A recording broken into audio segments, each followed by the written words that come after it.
ग्वालियर में मध्य प्रदेश के केंद्रीय कृषि एवं किसान कल्याण मंत्री शिवराज सिंह चौहान ने कहा, कृषि भारतीय अर्थव्यवस्था की रीढ़ है और किसान उसकी आत्मा है। किसानों की सेवा हमारे लिए भगवान की पूजा है। कृषि में उत्पादन लगातार बढ़े, लागत घटे, उत्पादन का ठीक दाम मिले, प्राकृतिक आपदा में राहत मिले, कृषि का विविधीकरण हो और धरती आने वाली पीढ़ियों के लिए भी उत्पादित करती रहे। इसका प्रयास प्रधानमंत्री मोदी के नेतृत्व में कृषि विभाग लगातार करता रहा है। गेहूं हमारी प्रमुख फसल है। गेहूं अनेकों तरह की कठिनाइयों का सामना कर रहा है। जलवायु परिवर्तन, बढ़ते हुए तापमान के कारण यह आशंका व्यक्त की गई है कि गेहूं का उत्पादन घट सकता है। प्रधानमंत्री मोदी के नेतृत्व में पिछले 10 साल में लगभग 44% उत्पादन फसलों का बढ़ा है और गेहूं के उत्पादन में भी हमने नए रिकॉर्ड स्थापित किए हैं।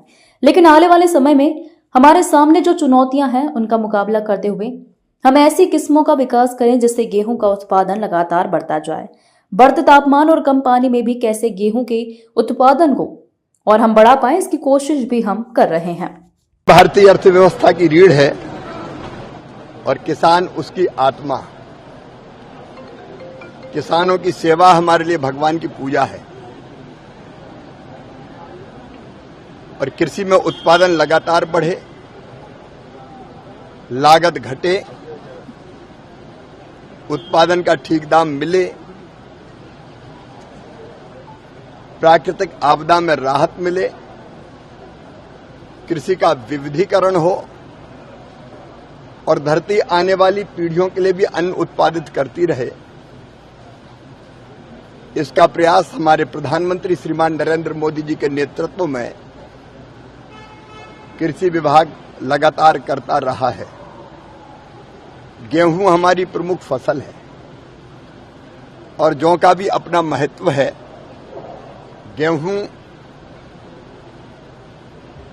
अनेकों तरह की कठिनाइयों का सामना कर रहा है। जलवायु परिवर्तन के कारण, बढ़ते हुए तापमान के कारण ये आशंका व्यक्त की गई है कि गेहूं का उत्पादन घट सकता है। एक जमाना वो था तब हम अमेरिका से PL 480 लाल गेहूं आयात करके खाते थे। लेकिन आज मैं अपने किसानों को धन्यवाद दूंगा, वैज्ञानिकों को प्रणाम करूंगा।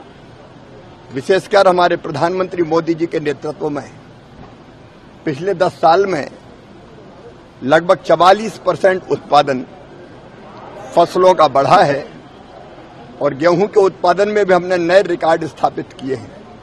लेकिन आने वाले समय जो चुनौतियां हमारे सामने हैं, उन चुनौतियों का मुकाबला करते हुए हम ऐसी किस्मों का विकास करें कि जिससे गेहूं का उत्पादन घटे ना, लगातार बढ़ता जाए। हमने गेहूं की कई नई किस्में हमारे वैज्ञानिकों ने विकसित की है। उनमें बायो फोर्टिफाइड फसलें भी है जो पोषण के लिए बहुत उपयुक्त है। ग्लूटीन की मात्रा कैसे गेहूं में कम हो, इसका भी हम प्रयत्न कर रहे हैं।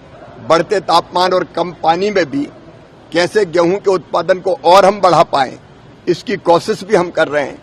और आज इसीलिए वैज्ञानिकों का और विशेषज्ञों का एक चिंतन का कार्यक्रम आज ग्वालियर में आयोजित है, जिसमें देश भर के हमारे जाने माने ख्यातिनाम वैज्ञानिक भी है, प्रगतिशील किसान भी है।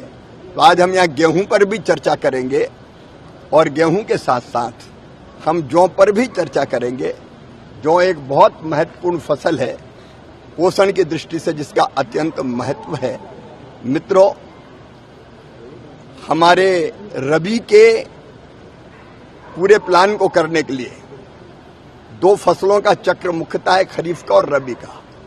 तो रबी में हम कैसे फसलों का बेहतर उत्पादन करें, इसके लिए रबी कॉन्फ्रेंस 14 और 15 सितंबर को हमने दिल्ली में बुलाई है। राज्य सरकारों के कृषि मंत्री और सारे अधिकारी, विशेषज्ञ और केंद्र सरकार के सारे अधिकारी, वैज्ञानिक, विशेषज्ञ सब उन पर विचार करेंगे। और फिर एक बार जो लैब में शोध होता है, रिसर्च और अनुसंधान होता है, उसको हम सीधे लैंड तक लेके जाएं, किसानों तक लेके जाएं। इसके लिए पहले विकसित कृषि संकल्प अभियान हमने खरीफ की फसल के लिए भी चलाया था। अब रबी की फसल के लिए भी 3 अक्टूबर से विकसित कृषि संकल्प अभियान प्रारंभ होगा, उसकी तैयारी भी हम कर रहे हैं। आज मेरा सौभाग्य है कि इस गालब ऋषि की पवित्र धरा पर आज गेहूं और जौ पर विचार मंथन हो रहा है।